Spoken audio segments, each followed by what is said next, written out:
Hi guys, welcome back. So ayun guys, rumisbak na nga itong si Senator Risa Hontiveros no, dito nga sa pagbaliktad nga nitong testigo na si Michael no. So makikita natin dito sa post ni Senator Risa no, ang mga ebidensya no, kasi sinabi niya nung nakaraan na maglalabas siya ng sangkaterbang ebidensya no para para magpapatunay na puro kasinungalingan yung mga pahayag nitong si Michael no. So dito guys, yan merong post dito si Senrisa na ayan. So ayan guys. Yan sa post si Senrisa no.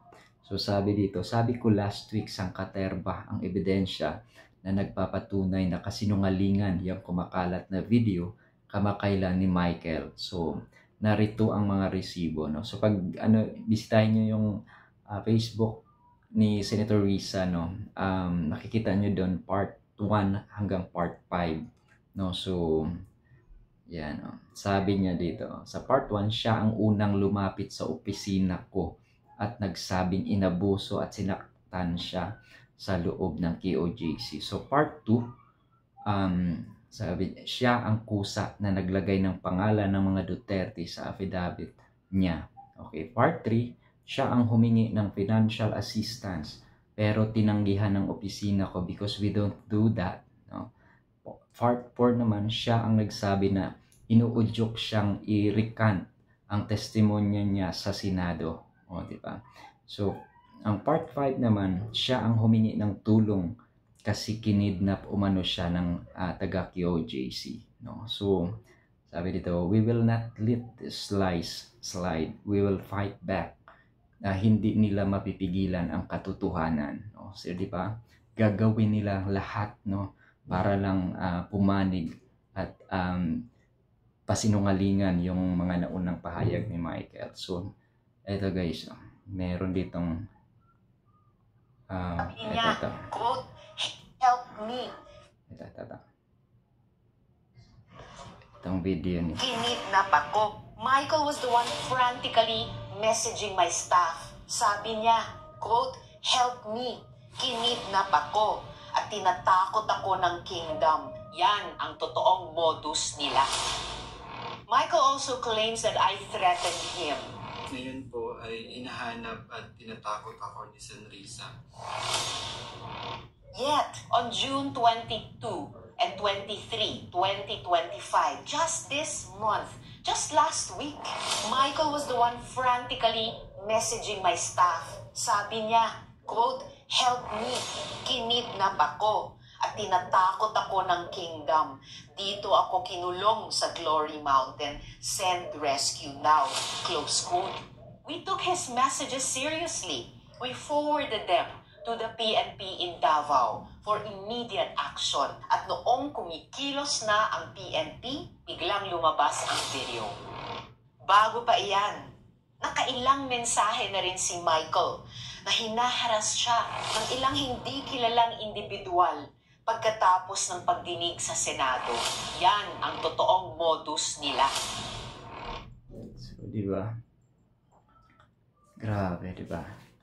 So, puro kasinungalingan yung mga pahayag nga nitong testigo na si Michael, no?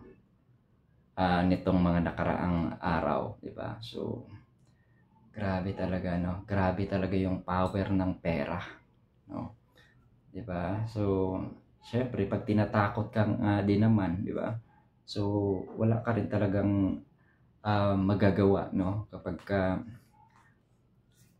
pera na ang pinapagalaw ng kalaban ni Senator Risa. So, grabe. Yan, no? Ayun guys, pagka i-ano nyo yung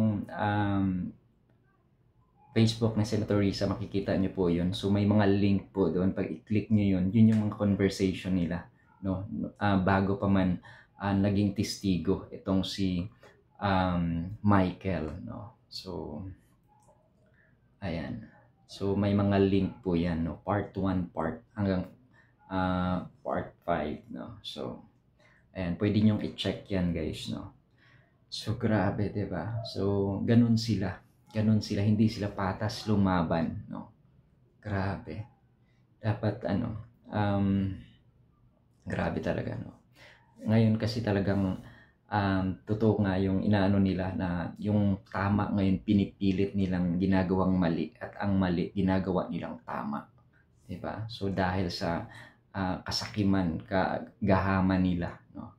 Grabe. So ganun ang nangyayari ngayon. Pilit nilang baliktarin yung katotohanan, no? At ipagkalat yung mali na 'di ba? Maling nangyari, 'di ba? So ganun sila, 'di ba? Pero sa huli, sa bandang huli niyan, ang katotohanan pa rin mananaig, 'di ba?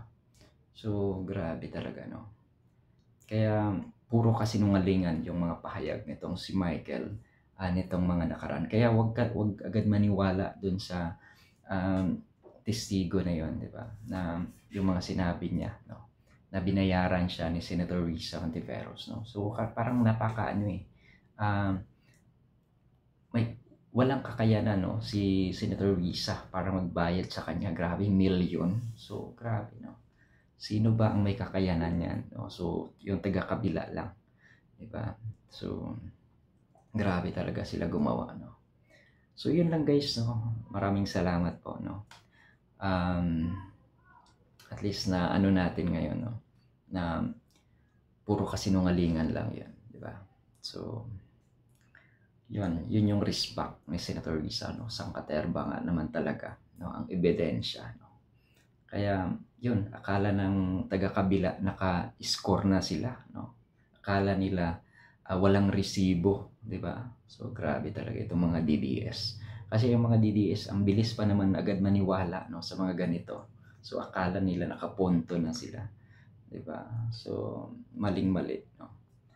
Ayan, so magising na kayo. Yun lang guys, no? Thank you so much for watching. Bye-bye.